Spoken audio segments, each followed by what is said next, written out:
ஞானசேகரன் மீது 11 நிரூபிக்கப்பட்ட குற்றச்சாட்டுகள் முன்வைக்கப்பட்டுள்ள நிலையில் கடந்த புதன்கிழமை அவர் குற்றவாளி என அறிவிக்கப்பட்டிருந்தது. இன்றைய தினம் அவருக்கு எத்தனை ஆண்டுகள் சிறை தண்டனை என்ற விவரமானது இன்னும் சற்று நேரத்தில் தெரியவரவிருக்கிறது. இது தொடர்பான அண்மை செய்தியை நாம் தொடர்ந்து பார்த்துக் கொண்டிருக்கிறோம். மேலும் தகவல்களை எமது செய்தியாளர் மாணிக்கம் வழங்க கேட்போம். மாணிக்கம், இது தொடர்பான விரிவான தகவல்களை பகிர்ந்தார். ஞானசேகரன் குற்றவாளி என்று சென்னை மகளிர் நீதிமன்றம் தீர்ப்பளித்த நிலையில ஞானசேகரனுக்கு என்ன தண்டனை என்பது குறித்தான விவரங்களை இன்றைய தினம் சென்னை மகளிர் நீதிமன்றம் அறிவிக்க இருக்கிறது.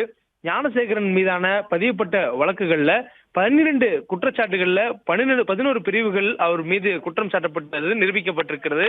இதில் குறிப்பாக விருப்பத்துக்கு மாறாக அத்துமீறி நடந்து கொள்ளுதல், மாணவியை செல்ல விடாமல் சட்டவிரோதமாக தடுத்து நிறுத்துதல், வலுக்கட்டாயமாக கடத்தி ஆசைக்கு இணங்க வைத்தல், உடலில் காயத்தை ஏற்படுத்துதல், விருப்பத்துக்கு மாறாக பாலியல் வன்கொடுமை செய்தல், கடுமையாக தாக்குதல், பாலியல் வன்கொடுமை, கொலை மிரட்டல் விடுத்தல், வன்கொடுமை தொடர்பான ஆதாரங்களை அளித்தல், தகவல் தொழில்நுட்ப சட்டம் 2000 பிரிவு 66 கீழ் தனிநபர் அந்தரங்க உரிமைகளை மீறுதல், தமிழ்நாடு பெண்களுக்கு எதிரான வன்கொடுமை தடுப்பு சட்டம் 2002 பிரிவு 4 கீழ் 11 குற்றச்சாட்டுகள் ஞானசேகரன் மீது நிரூபிக்கப்பட்டிருக்கிறது.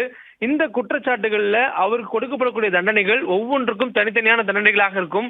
இந்த தண்டனைகள் அனைத்தும் ஏக காலத்தில் ஒரே காலத்தில் அனுபவிக்கக்கூடிய தண்டனையாக இருக்குமா அல்லது தனித்தனியாக சேர்த்து அனுபவிக்கக்கூடிய காலங்களாக இருக்குமா என்பதெல்லாம் நீதிபதியுடைய தீர்ப்பின் விவரங்கள்ல தெரிய வரும்.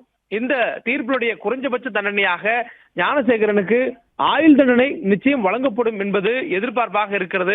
குறிப்பா அரசு தரப்பு வழக்கறிஞர் இந்த வழக்கினுடைய தீர்ப்பு வாசிக்கப்பட்ட அன்று தண்டனை விவரங்கள் வெளியாகும் ஒரு தேதியை குறிப்பிட்ட பொழுது ஞானசேகரனுக்கு உச்சபட்ச தண்டனை வழங்க வேண்டும், குறைந்தபட்சமாக ஆயுள் தண்டனையாவது வழங்க வேண்டும் என்று அரசு தரப்புல வலியுறுத்தியதாக அவர் தெரிவித்திருந்தார்.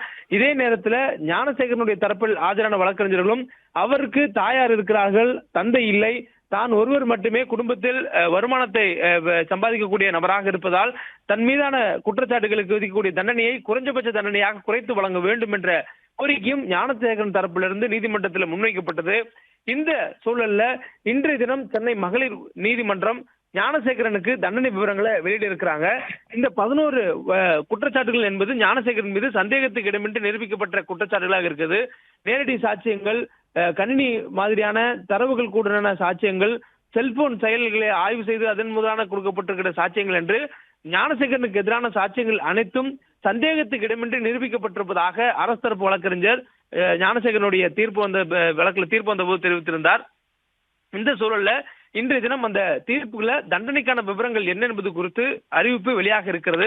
இப்போது ஞானசேகரன் நிரூபிக்கப்பட்ட அந்த குற்றச்சாட்டுகளை பொறுத்தவரைக்கும் செக்ஷன் 329 கீழ் விருப்பத்துக்கு மாறாக அத்துமீறி நடத்தல், 126 கிளாஸ் 2 பிரிவின் கீழ் ஒருவரை செல்ல விடாமல் சட்டவிரோதமாக தடுத்து நிறுத்துதல், அதேபோல் சட்டப்பிரிவு 87 கீழ் வலுக்கட்டாயமாக கடத்தி ஒருவரை ஆசைக்கு இணங்க வைத்தல், செக்ஷன் 127 அதன் உட்பிரிவு 2 கீழ் ஒருவரின் உடலில் காயத்தை ஏற்படுத்துதல், செக்ஷன் 75 உட்பிரிவு 2 கீழ் விருப்பத்துக்கு மாறாக ஒருவருக்கு பாலியல் வன்கொடுமை செய்தல், செக்ஷன் 76 கீழ் மாணவியை கடுமையாக தாக்குதல், செக்ஷன் 64 உட்பிரிவு 1 கீழ் பாலியல் வன்கொடுமை செய்தல், செக்ஷன் 351 கீழ் 3 பிரிவுல மாணவிக்கு கொலை மிரட்டல் விடுத்தல், அதே போன்று சட்டப்பிரிவு 238 கீழ் பி என்ற பிரிவுல பாலியல் வன்கொடுமை தொடர்பான ஆதாரங்கள் அளித்தல் உள்ளிட்ட 11 பிரிவுகளில் அவருடைய குற்றச்சாட்டுகளானது நிரூபிக்கப்பட்டிருக்கிறது.